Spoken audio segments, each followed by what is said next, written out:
well, then I'm just a puzzle inside a riddle inside an enigma. I mean, at this point in time, I am not prepared to enunciate a hard and fast list of principles I use in defining the word unfair, which I use in my definition of tyranny of the majority. And I'm gonna have to go in a minute. So give me your last question. Sum it up here. We'll wrap it up here. No, wrap it up here. Okay, I'm wrapping it up. Okay, you said that you were a relativist. Do you think everything is relative? Oh, I think most things are.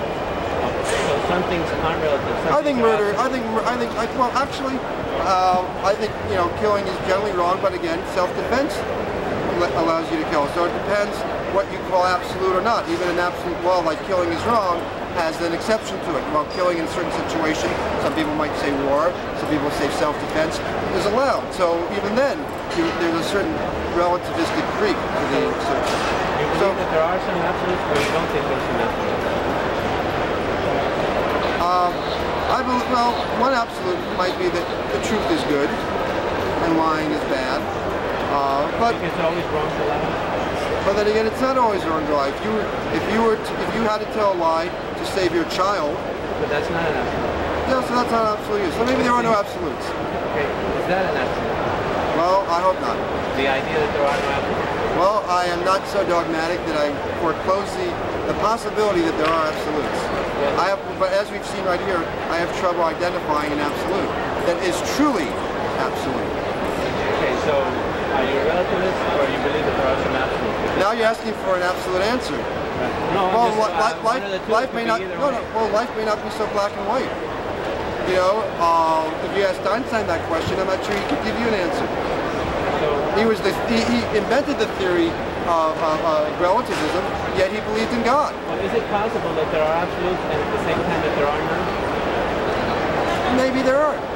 Maybe that is possible. If you look at I'm saying are both possible. Yes, that there are absolutes. Actually, and that there are no absolutes. Indeed, that is possible. If you look at propositions can both be true? Yes, because if you look at at the new studies in scientific, propositions can both be true. I'm sorry, I just want to make sure that I got that. You've said it 3 times now, so I think you've gotten it. Okay. I'm going to say this, and then I'm leaving. Okay. Okay.